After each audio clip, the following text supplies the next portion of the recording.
Thank you, Nikki. That makes me sound a lot more interesting than I really am. So I do appreciate it. And thank you, Macca, for inviting me. Thank you all for coming. It's lovely to be here. It's lovely to see you here. My name's Grace Collier. I'm not a journalist. I'm a business owner and industrial relations consultant. And in 2007, I became really annoyed about the Australian newspaper because I didn't think they were writing about the things that should be written about. So I rang them up to tell them off, because that's what women do. They ring people up and tell them off. And the person who answered the phone said to me, well, if you're so smart and you know everything, why don't you write something and send it in? And I said, me? I don't know how to write anything. And they said, well, just try, send in 700 words, and if we like it, we'll print it, and if we don't, we won't. And that's how I came to be having a column. So I have two roles. I have two businesses. I have industrial relations clients, and I have a column that I have to, every Wednesday I have to write. So sometimes it creates a little bit of difficulty trying to juggle the two roles, but we get there. Ian invited me today to talk to you about future workplaces and inspiring future workplaces and what I thought it might look like or could look like. And I've got a little presentation for you, but before I get into that, I might just tell you a little bit about me and how I came into the field of industrial relations. So when I was about 21, I worked for Telstra and I didn't know anything about unions, and our CEO at the time was a man by the name of Frank Blunt, and he decided he wanted to put us all on individual contracts. And so there was an industrial dispute, which I knew nothing about because I was 21 and knew nothing about anything really. And so I was sitting at my desk one day, and a man came along, sat on the end of the desk and said, we need you to be the union rep. And I said, what do you mean? I don't even know what a union is. I'm not even in the union. He said, doesn't matter, we just need someone with a big mouth. You'll do. Oh, okay. So the next thing I knew, all of a sudden I was appointed workplace delegate. And I was told to go and speak to a manager on level 15. So I rang this manager's secretary and I said, oh, hello, I've been asked by the union to come and speak to you about this issue, and I'm just letting you know that I'm going to come up in 15 minutes. And he said, if you come up onto this floor, I'm going to have security throw you off. And I picked up my jacket so fast and I put skid marks on the carpet as I ran up the stairs. And that's when I knew that I was cut out for industrial relations, because I love conflict.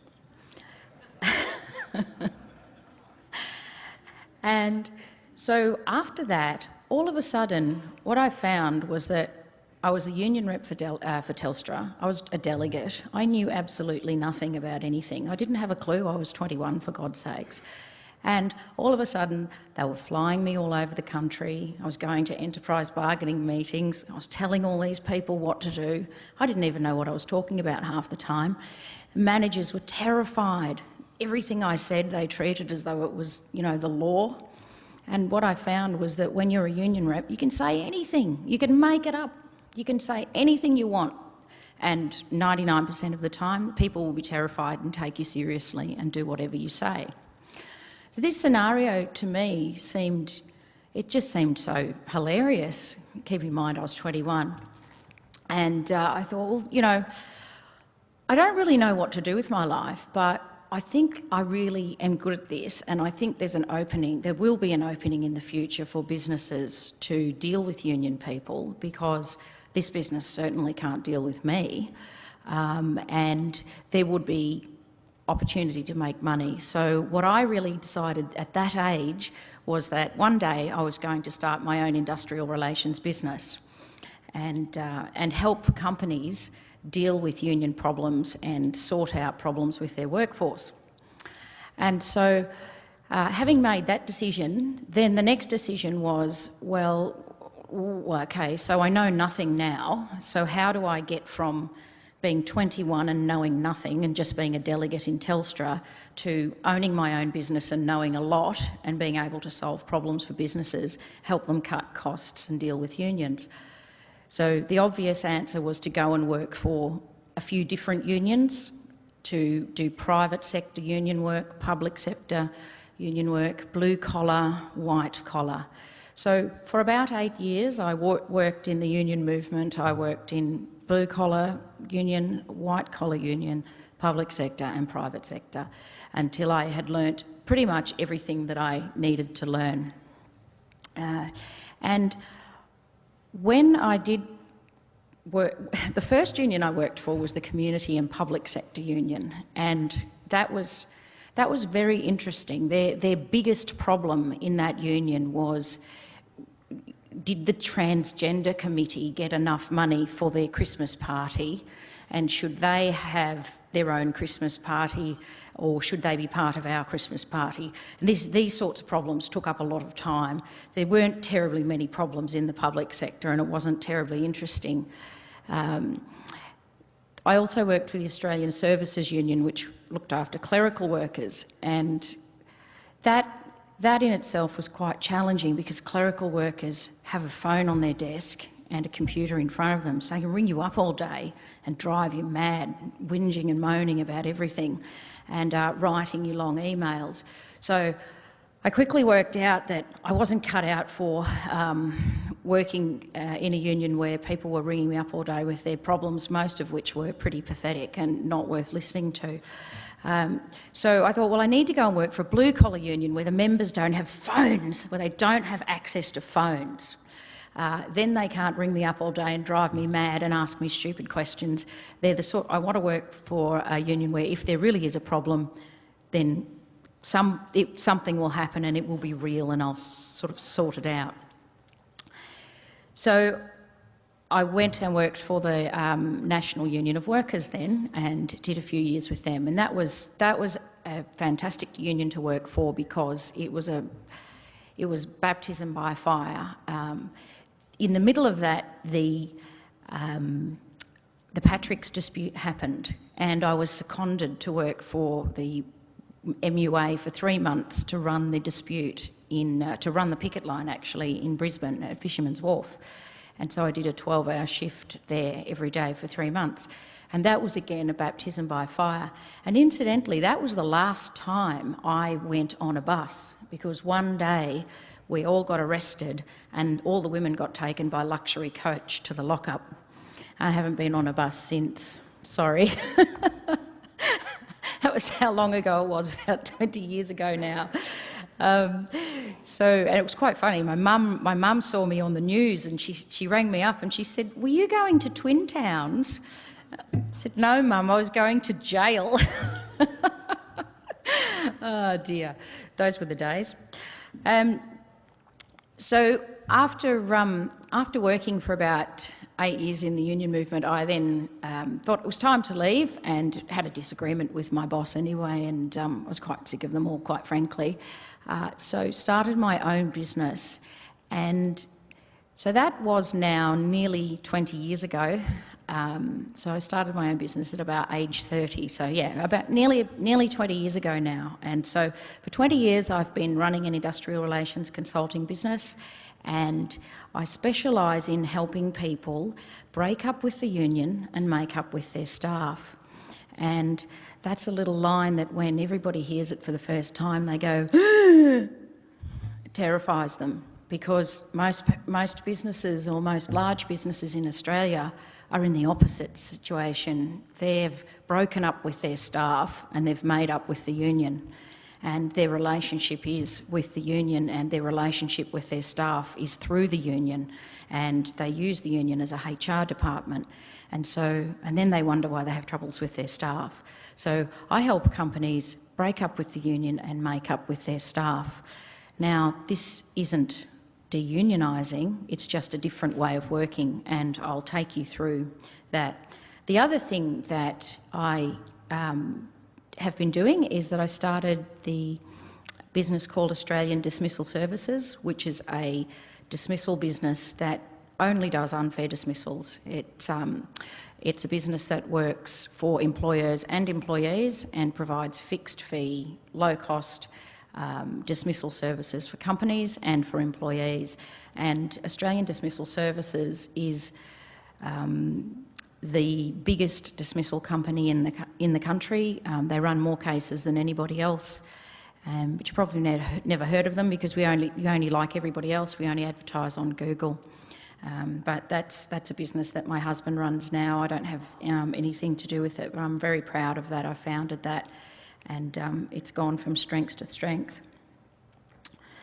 So when we think about the industrial relations context in Australia, we hear a lot of whinging about how terrible our laws are and how everything's stacked in favour of the unions. This is not the case. Nothing could be further from the truth.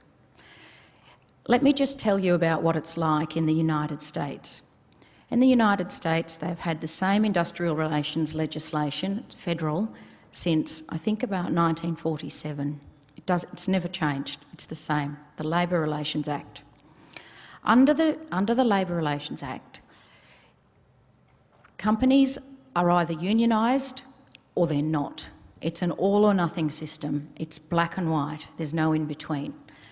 A company becomes unionised when union officials organise their workforce out of the workplace.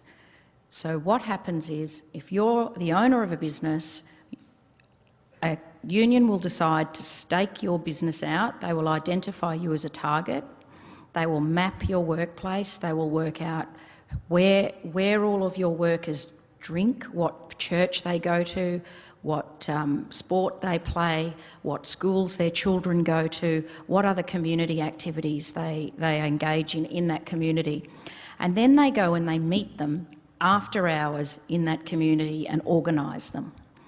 And so organising, it's kind of like a religious cult. They work with them on problems that they find in the workplace, they talk to them about it, they kind of, I guess if you like, brainwash them into thinking that what they need to do is vote the union into their workplace. So unlike in Australia, a union official can turn up with their right of entry card and say, here, let me in, I've got right of entry, I want to go into the lunchroom and talk to your staff. In America, they can't do that. In America, they have to get voted in by the workers.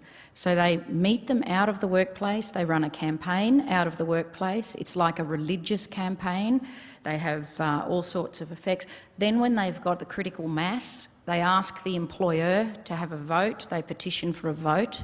There's a 90-day voting period where the union runs a vote yes campaign, the employer runs a vote no campaign. At the end of that 90 days, there's a vote. If 50% plus one of the workers vote the union in, then the union is in. And every single worker must join the union. If they do not join the union, the employer must sack them. They have to sack them. There is no choice about that. The employer must make an agreement with the union. They must enter into an agreement with the union. They must pay for union people to be on site. They can't talk to a worker without having a union person present. Basically, the union takes over their workplace. Now, in 26 or 27 states of America, there are right-to-work states, and they are states where in that state they have a state law that says people can't be sacked if they don't join. But apart from that, apart from those 26 states, and apart from that, you can't sack people if they refuse to join. That's the law in America. Now, compare that to what we have here. What we have here is a scenario where union officials are allowed, they have the right of entry, they're allowed to come in the workers' non-working time, they're allowed to come to a lunchroom, they are allowed to talk to people in their non-working time, and that's it. You cannot be forced to make an agreement with a union, you cannot be forced to meet with a union, they have no right to talk to you, they have no ability to force you to do anything. They only have rights that relate to their potential members, and nobody can be forced to join, and nobody can be forced to sack anybody because they don't join. So I think the industrial relations system in this country is really good, and I've worked across a lot of different legislations. I've worked in this industry for a long time now, and I've seen lots of laws come and go, and the Fair Work Act is, in my opinion, the easiest act to completely have that direct relationship with your workers that I have ever seen. So if we put that in context, now you're probably all sitting there and thinking, she's mad, she's a lunatic, because everything you hear will often be the opposite to that. Everybody complains about the Fair Work Act and they complain about the system. Well, I'm here to tell you that I think it's really good. I think you can do whatever you want, and it's easy to find a way to do that. The evidence, the statistics bear out what I'm saying to be correct. If we look at what's happening now, we have wage stagnation. Wages aren't exploding, they're stagnating. We have days lost, all-time low. We have people bailing out of the enterprise bargaining system left, right and centre. In the last 5 years, there's been nearly a 40% reduction in enterprise agreements made. At the same time, people who have been in the enterprise bargaining system are terminating their agreements and getting out of it as well. So there's less people coming into the enterprise bargaining system, and there's more people getting out of it. Several years ago, it was unheard of to have your agreement terminated. 2016, there were more than 500 agreements terminated, and that figure's gone up from nothing to more than 500 in about 3 years. So people are bailing out of the enterprise bargaining system as quickly as they can, and a lot of the work that I do now is to help people either make the last agreement that they're ever going to make and then stick with that agreement forever, or terminate their agreement and do it in a way that doesn't leave their workforce garrotting them because they're so unhappy about it. So a key part of industrial relations is you can do anything you want, but your workforce has to be happy, and you have to take them with you, and you have to engage with them directly. Otherwise, you can't really do anything. So if you've got the workforce on your side, you can do anything. Okay, so where's this button, Macca? Is this it? That one. All right, so this is a little presentation that I give to businesses who are tired of enterprise bargaining. A lot of our manufacturers are on the verge of closing up shop and going offshore, and it's because of 20 years of enterprise bargaining has basically crippled them. So many companies in Australia are just bargained out. So we've had 20 years of bargaining, and the symptoms of being bargained out are high fixed costs, labour costs high, fixed costs, on costs from labour costs might be 40% or even higher, rigid work systems. You can't change a roster without going through some consultative process. You can't get anybody to come in early, or you can't swap anybody. You can't ask somebody to move from that corner of the factory to that corner of the factory without going through a consultative committee or something like that. Litigious environment. You spend all your time dealing with lawyers, doing unfair dismissals, doing work cover things, getting sued for bullying, getting people suing each other for harassment. You know, someone stole my stapler sort of business. And, you know, it's all very costly and expensive.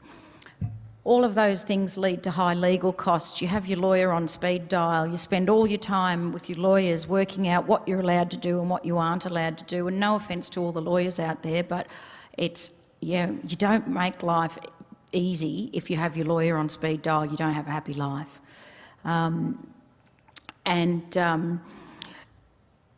You also, businesses within this situation also spend half their time going to the Industrial Relations Commission. And that in itself is a bit of a club. People love it. They go along and they said, "Oh, did you see the way that I said this, blah, blah, blah, Commissioner, and did you hear what he said, and they all have a bit of a laugh. And it is all fun. It's theatre, it's fun. You can pretend you're in court, you can pretend you're rumpole of the Bailey, but someone's paying for it and the business is being crippled. So it's not really that funny. A key feature of being bargained out is the relationship with union officials. You know, not that long ago, I spoke to a manufacturer and they were on the verge of closing up and going offshore. They showed me their EBA. Well, I really don't even know how they run their business. The costs were incredible. You weren't allowed to do anything. They weren't allowed to hire casuals. They weren't allowed to have labour hire. They weren't allowed to ask somebody to go from this shift to that shift. Or they weren't allowed to do anything, basically. And they were saying, well, you know, what are we going to do? We're going to have to close the doors and go offshore. And I said, well, why don't you just break up with the union and get rid of this agreement and do something different? Oh, we can't do that. We've got a great relationship with the union official. He's a great bloke.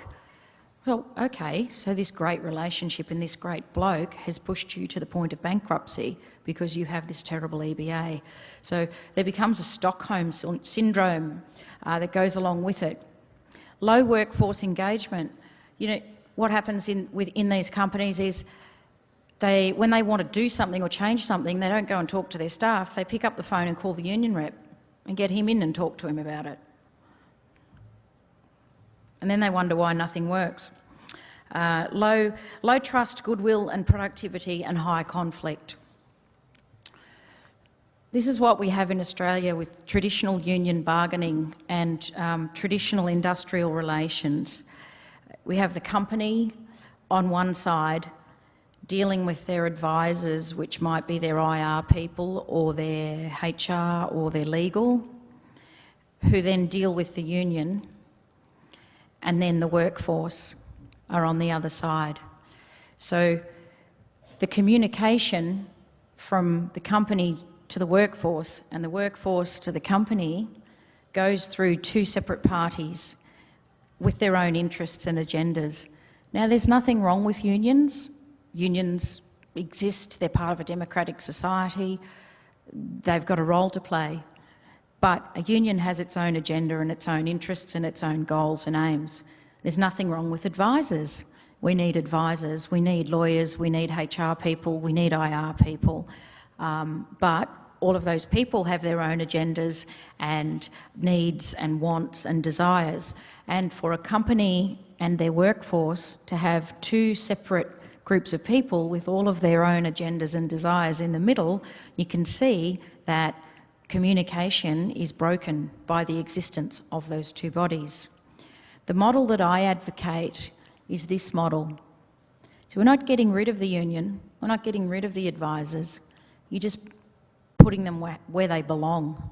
So you put the company and the workforce at the centre, and you put the workforce, they have their union, and that's fine, but the company doesn't deal with them. The company deals with the workforce. The company acknowledges the existence of the union, respects the existence of the union, encourages people to have union membership, encourages people to talk to their union, but they don't talk to the union because it's not the company's union, it's the workers' union. And so they tell the workers, it's your union, you talk to your union. We're not going to talk to them. They're not our union, they're your union. They don't work for us. You and us, we work together. That's what's important, that's the relationship. So that's the difference.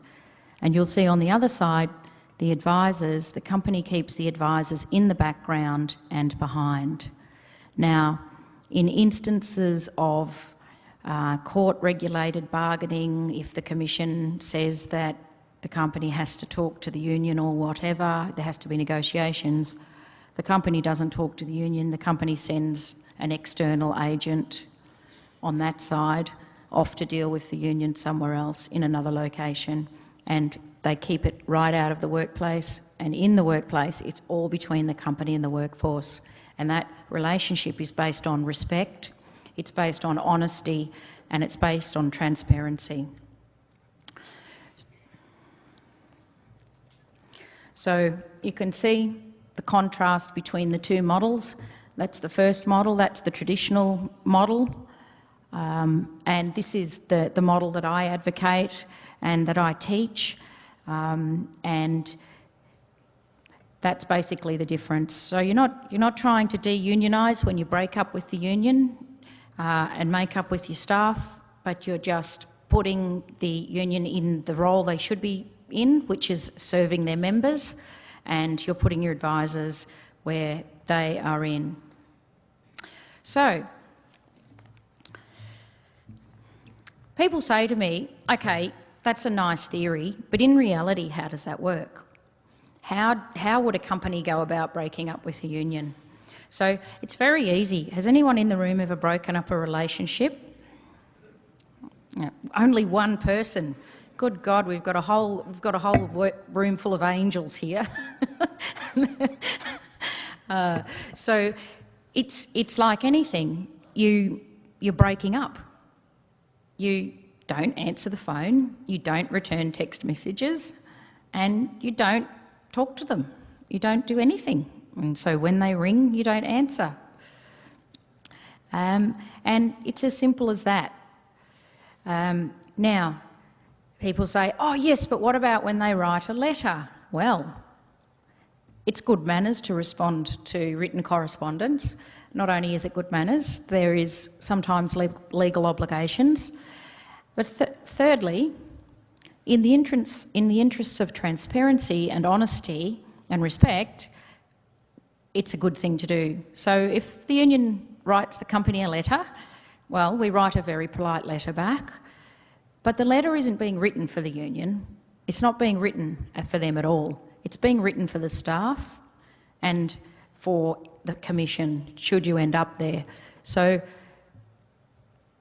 the most important thing is when the letter comes, the letter and the response goes on the notice board. Every single correspondence with the union under this model goes on the notice board in the workplace, or it goes on an electronic notice board if that's the way the workplace is organised. But importantly, every single employee gets to see the letter that came from the union and the letter that was written back. They don't get anything else with it, they just get to see. Because the letter is, after all, about them. It's about their working conditions, it's about their agreement or lack of agreement, it's about their work and their life, and it's only fair that they should be included in this conversation in an honest way. Now, doing that, putting that letter up on the board, does amazing things. It does amazing things, because once people start to see that, suddenly the union isn't the one controlling information. People are informed. Their employers informing them. And informed people are empowered people. And empowered people aren't easily led. Empowered people are sensible, they're intelligent, they make their own decisions, and that plays itself out. And you see your workforce responding in a more adult fashion. Because they're being treated like adults, they start acting like adults.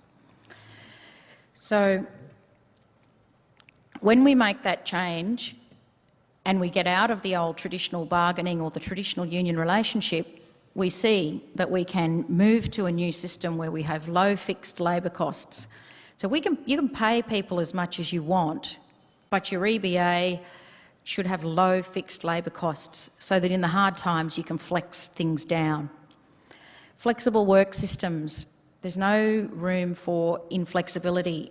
In a modern workplace, people need to do what they have to do when they're told to do it or when they're asked to do it, and they do it and they're happy to do it because they're treated like an adult and they're involved in the workplace, they're given information and they understand the need for the request, so they're more inclined to accommodate it.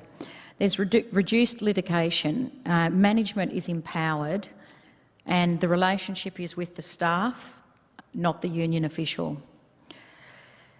Now, on that relationship again, union officials don't like it when you break up with them and make up with their staff. When you break up with them and make up with your staff. They tend to react very badly. Some of them take it personally. They ring and ring and ring, and they sometimes get other people to ring. They'll get even politicians to make approaches and so on. So they don't take it very well. So, but it's like anything. If you ignore all contact, it eventually dies off, and you end up with high workforce engagement, high trust, and low conflict. So some key themes of the model that I advocate are that the employee's relationship with the union is sacrosanct. So under this model, it doesn't matter if the workforce is 100% unionised and if every single worker in the workplace is in 100 unions. It doesn't matter, because that's their union. They can be in as many unions as they want, and so what? It's their job to talk to their union, but it's not the employer's job, and it's nothing to do with the employer. It's none of their business. And so it's very easy to then take that position and say, well, we're not anti-union. We're happy for all of you to be in 100 unions. Employees talk to their union. Management never talks to the union, ever, ever. Management always talks to the employees. What I say to companies is I say every 1 minute you spent talking to a union official has to become 10 minutes talking to your staff. That's the rule. We have complete transparency. Everything goes up on the board and everybody can see everything that's written about them. What usually happens is the unions write stroppy letters. We write really polite letters, they write really stroppy letters, we write really polite letters, and then they go up on the notice board and all the employees go, why are they being so horrible? Why are they being so difficult? And it completely changes the dynamic. We must always observe all laws and have open, upfront dialogue. The union services their members instead of schmoozing the managers, and that's their job. Their job is to service their members, and the company looks after its people.